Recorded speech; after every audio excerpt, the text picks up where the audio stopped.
Manqobah ke-52, praktek sholat hajat dan tawasul kepada Syekh Abdul Qadir.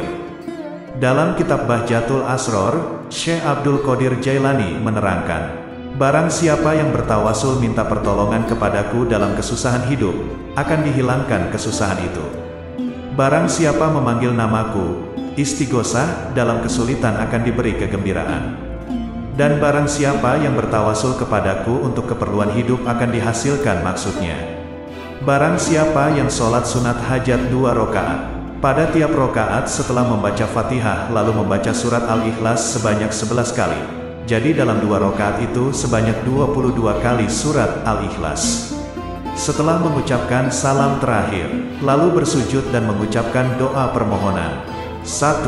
Minta diampuni dari segala dosa kesalahan. 2. Mengucapkan rasa terima kasih atas nikmat yang telah diterima.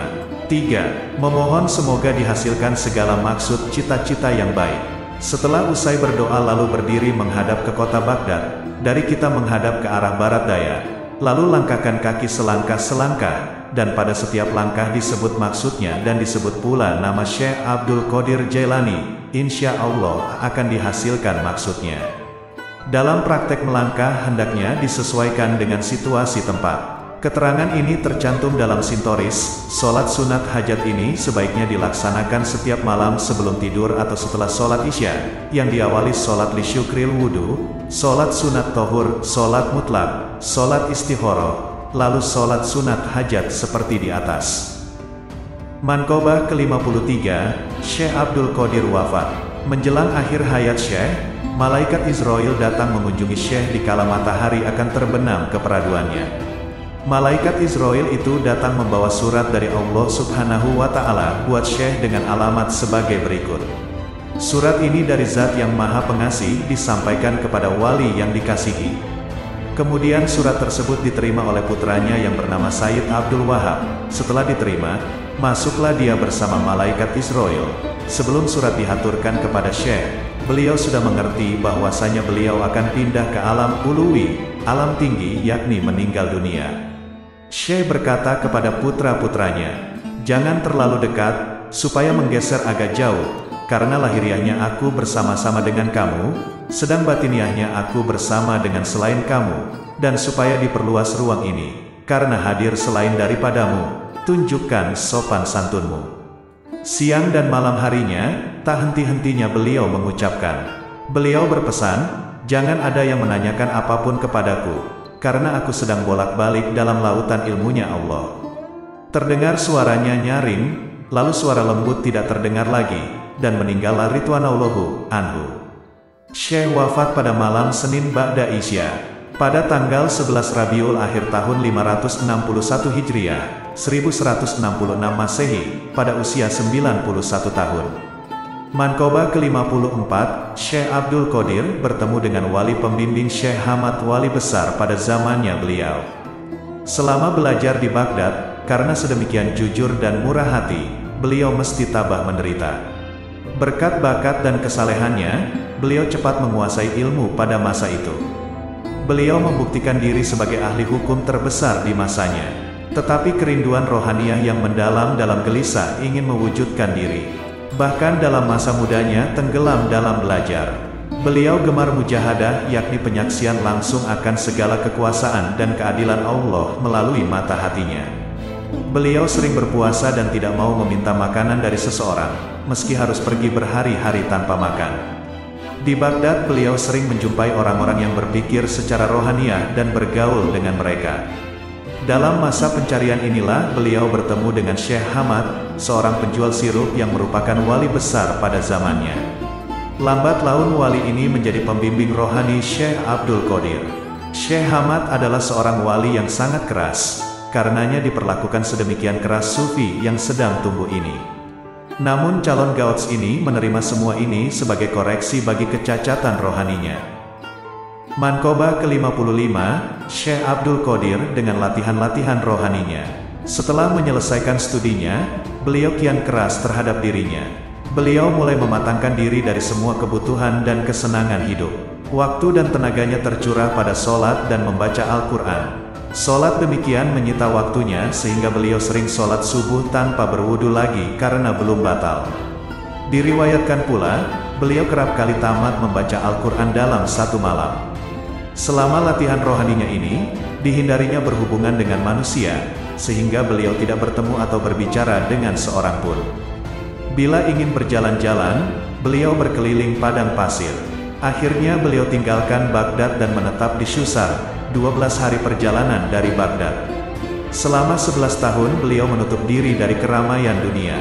Akhir masa ini menandai berakhirnya latihannya. Beliau menerima nur yang dicarinya. Dari sifat kehewanannya, kini telah digantikan oleh wujud mulianya. Manqobah ke-56, Syekh Abdul Qadir melaksanakan kegiatan ibadahnya dan wirid yang beliau baca. Diriwayatkan, para ulama menerangkan bahwa Syekh Abdul Qadir mempunyai murid yang tetap sebanyak 60 orang. Mereka belajar tiap hari. Bagi mereka yang tidak mempunyai pena, Syekh memberi hadiah baginya, dan mereka yang ingin mempunyai sejarah silsilah guru, beliau sendiri yang menulisnya.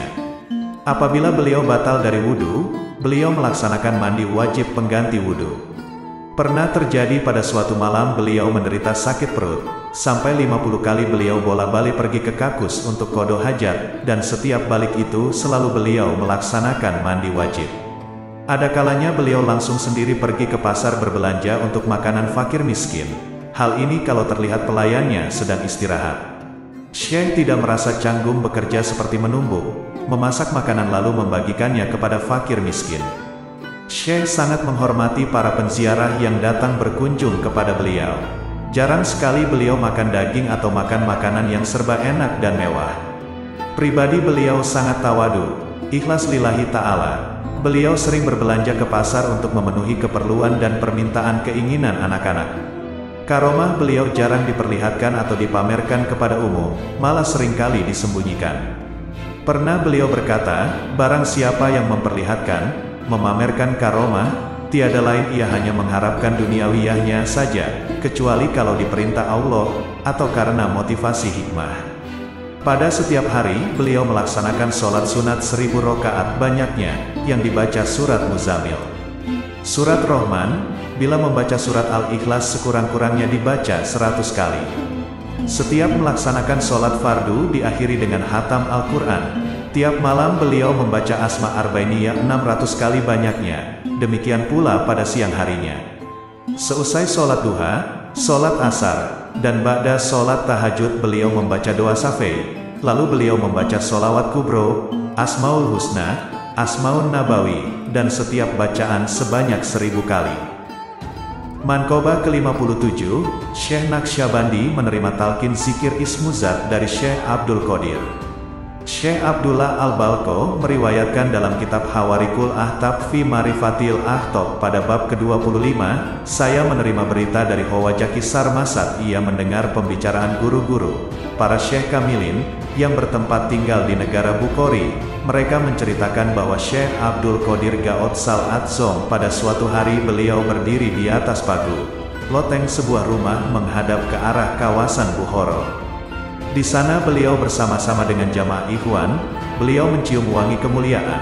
Lalu Syekh berkata, nanti sepeninggalku pada masa 157 tahun yang akan datang akan lahir seorang anak lelaki Kolandi Muhammadi, nama lengkapnya Syekh Bahauddin Muhammad An-Naqsyabandi. Dia akan memperoleh limpahan nikmat keistimewaanku, dan hal ini terbukti seperti apa yang dikatakan Syekh. Diriwayatkan pula, pada waktu Syekh Naqsyabandi setelah beliau menerima bayat pentalkinan dari gurunya As-Said Amir Kulal, gurunya memerintahkan kepada Syekh Naqsyabandi agar tarekatnya itu dihayati dengan sungguh-sungguh, dengan menguatkan ingatannya kepada Ismul Adzom.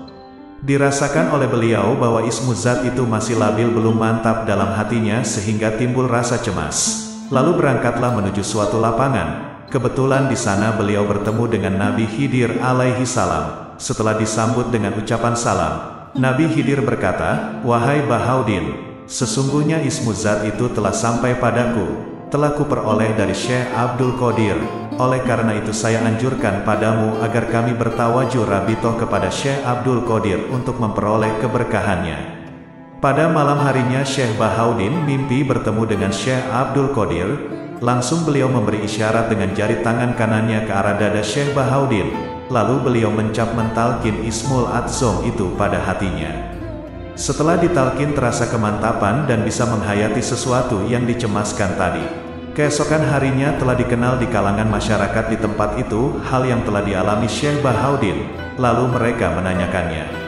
Syekh Bahaudin menjawab, sesungguhnya ini suatu pelimpahan dari segala kelimpahan suatu inayah. Pada malam keberkahan itu, saya telah memperoleh limpahan kenikmatan dari Gaot Sal Adzom dan pada malam itu saya melihat bertambahnya peningkatan kondisi mental kerohanianku.